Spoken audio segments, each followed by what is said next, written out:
Okay, our next speaker is Garner Fleming, KK4CLY. Garner is 15 years old, and he came to me via a good friend, Richard Siff, who for health reasons was unable to make it here today, but his best wishes and spirit are with Garner, and he's got a club in Delaware that is doing just a magnificent job going into the high schools and getting youngsters licensed. So Garner came to his attention and he forwarded his information to me. Garner is going to be speaking about how DX'ing can increase your knowledge of the world. Let's welcome Garner.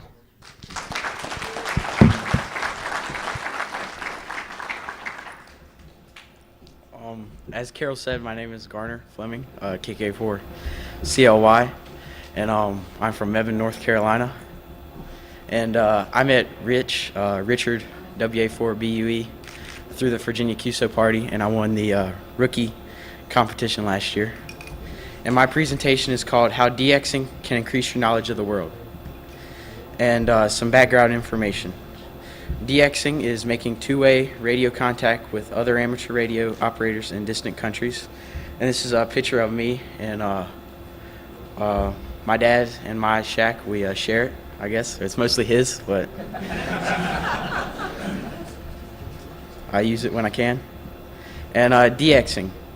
While chasing entities can be fun, it can be rewarding. While working on DXCC, I've learned a few things.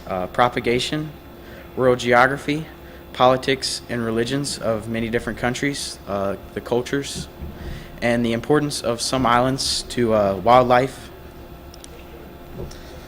and propagation. Understanding propagation helps you grasp the size of the Earth, the day and night cycles, and the seasonal changes. And gray line propagation can also emphasize our time zones while increasing our chances of contacting during short periods. And in the picture, those are signals bouncing off the atmosphere, right? And geography. When chasing new countries, you can talk all over the world. And on contests, you might talk to South America one QSO and to Japan the next. And by continually talking to many stations across the globe, you begin to know where each one is and where its neighboring countries are located. For example, Malpelo Island is technically part of Colombia, but it's geographically unique and is an archipelago off the coast of South America. It's a volcanic island in the Pacific, and this can be beneficial to someone in school or to youth or maybe even a biologist because they get to know the land and just different aspects. And this, I learned about Malpelo from the HK0NAD expedition. That was the first year I was licensed, I think. That was a big DX station for me to work because me and my dad got it at the same time, a new country. And the politics and the different regimes of different countries. Here in the U.S., it's fairly easy to get a license. You just have to study and go take the test. But in some countries, it's not so easy. Current regimes in a few countries limit and even forbid licensing, where they only give a license to a few people.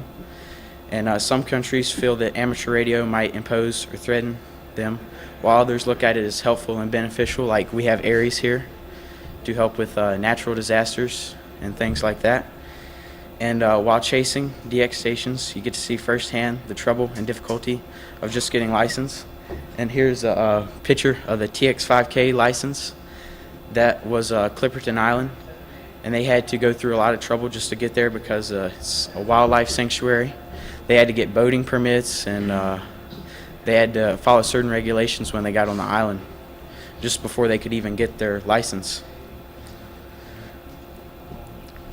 Culture. In the U.S., we see many different ethnic groups and cultures, but none of that could compare to what you can experience with amateur radio.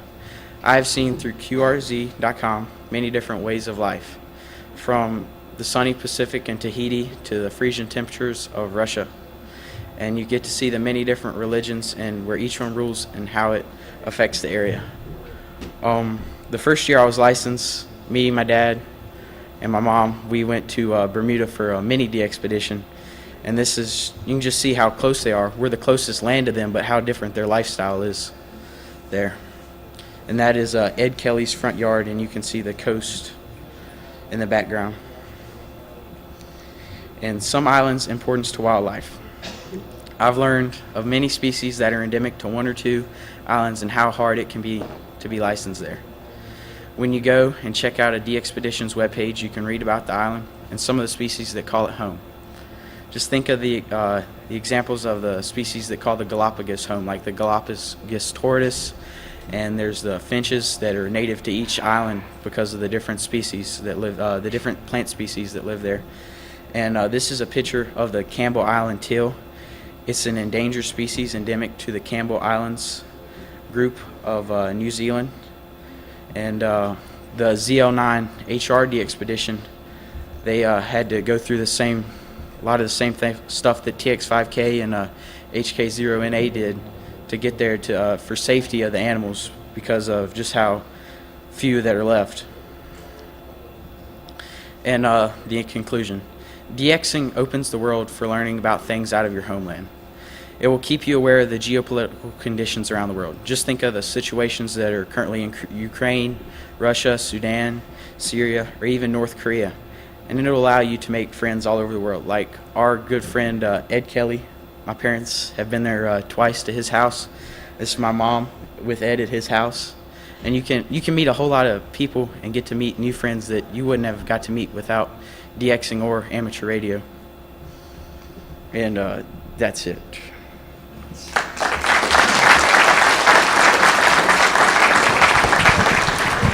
Thank you, Garner, and be sure to go back, and I will also tell Rich what a great job you did. Thank you.